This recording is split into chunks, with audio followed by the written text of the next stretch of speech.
अपने खिलाफ होने वाला आंदोलन नहीं बता रहे हैं। लेकिन खासियत यही है जेएनयू की, इसीलिए हम आपके बीच आए हैं। आपको कुछ बताने नहीं आए हैं, आप हमसे ज्यादा समझदार हैं। और हमको भी आपकी उम्र में लगती थी कि हमको दुनिया की सबसे ज्यादा समझ है, और आपको भी लगनी चाहिए कि हम ज्यादा समझते हैं।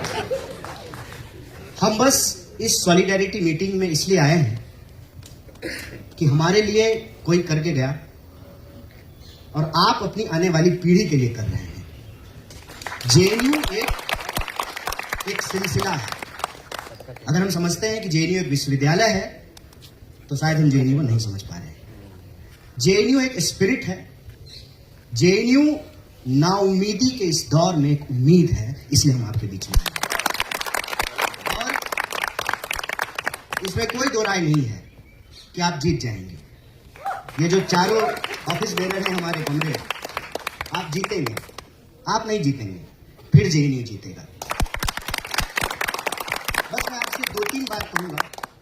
पहला तो ये कि अभी कॉमरेड रोहित ने रजत दत्ता को याद किया।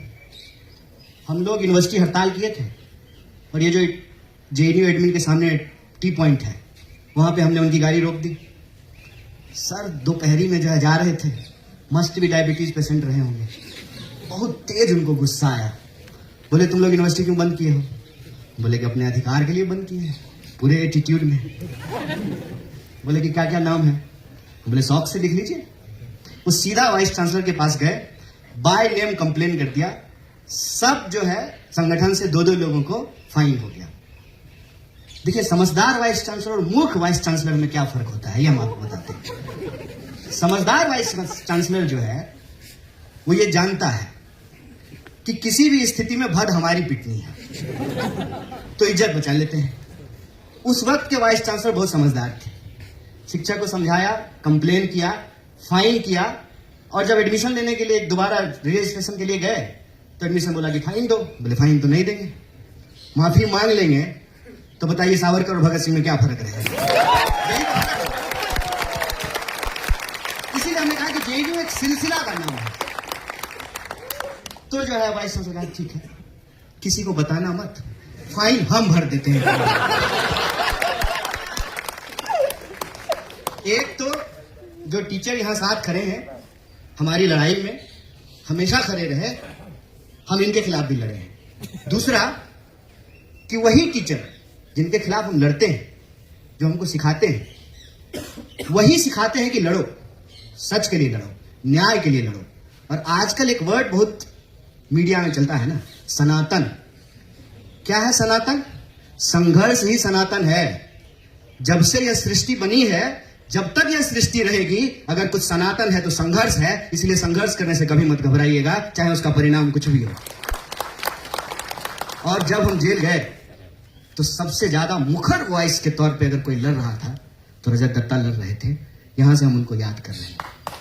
इसीलिए हमने कहा कि जेएनयू एक सिलसिला है, और उस सिलसिले में हमको 2-3 बात समझनी है। ये कोई नई बात नहीं है। हम लोग यहाँ कुछ हजार लोग बातचीत कर रहे हैं, और ब्रह्मपुत्रा के सामने लाल बेंच पे बैठ करके 3-4 लोग कह रहेगा ये वामपंथियन सब जो है ना, इनको कोई काम नहीं है। भाई अब तो मैं कांग्रेस में हूं। तो ये ना हमेशा होता है, कुछ लोग लड़ते हैं, कुछ लोग उस लड़ाई का फल खाते हैं, और कुछ लोग फल खाने के बाद भी उसका मजाक उड़ाते रहते हैं। इसकी परवाह मत कीजिए, लड़ते रहिए। और कोई बाहर मुझे पूछता है, मेरी अंग्रेजी बहुत अच्छी है, बहुत शानदार है, इतनी अच्छी है कि मैं आज तक उसको बोलने का हिम्मत नहीं जुटा पाया। और जेएनयू से मेरा जो कहिए एक ना लव हेट रिलेशनशिप है। मोहब्बत भी इतनी भी है और गुस्सा भी कभी कभी बहुत आता है। हम बताते हैं, 18 में पीएचडी करके हम पहली बार किसी पब्लिक इवेंट में आए, 8 साल के बाद पहली बार आए। और वो इसलिए आए हैं कि हमको लगा ये जेएनयू में आज तक हुआ ही नहीं।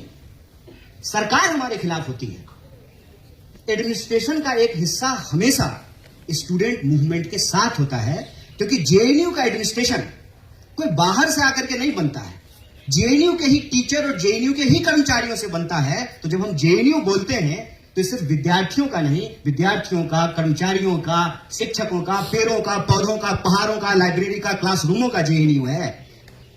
और ये जो मानसिकता है ना, आज जो हमारे ऊपर थोपी जा रही है कि देश अलग है, देशवासी अलग है, एडमिनिस्ट्रेशन अलग है, स्टूडेंट अलग है, ये जो मानसिकता है इसी को कहते हैं गुलाम मानसिकता। और हमको नागरिक से लगातार गुलाम बनाने की कोशिश की जा रही है। जब हम ऊपर से जाते रहते हैं कभी कभी, तो जेएनयू में आज भी सबसे ऊंची कोई चीज दिखती है तो लाइब्रेरी दिखती है, और मन में एक सुकून रहता है कि चलिए आज भी जेएनयू का एडमिनिस्ट्रेटिव बिल्डिंग लाइब्रेरी से छोटा है। जिस दिन एडमिनिस्ट्रेटिव बिल्डिंग लाइब्रेरी से बड़ा हो जाएगा उस दिन जेएनयू नहीं रहेगा, इस बात को याद रखिएगा। और इसीलिए ये जो लाइब्रेरी का सवाल है और उस सवाल को लेकर के जो जेएनयू का रेस्ट्रिक्शन है, इसका एक लार्जर पॉलिटिकल और फिलोसफिकल कॉन्टेक्स्ट है। फिलोसफिकल कॉन्टेक्स्ट ये है कि आप पढ़ने से रोकना चाहते हैं। मैं जब आया जेएनयू तो सतलज में था, तो मुनिरका में कौन रहता है सर?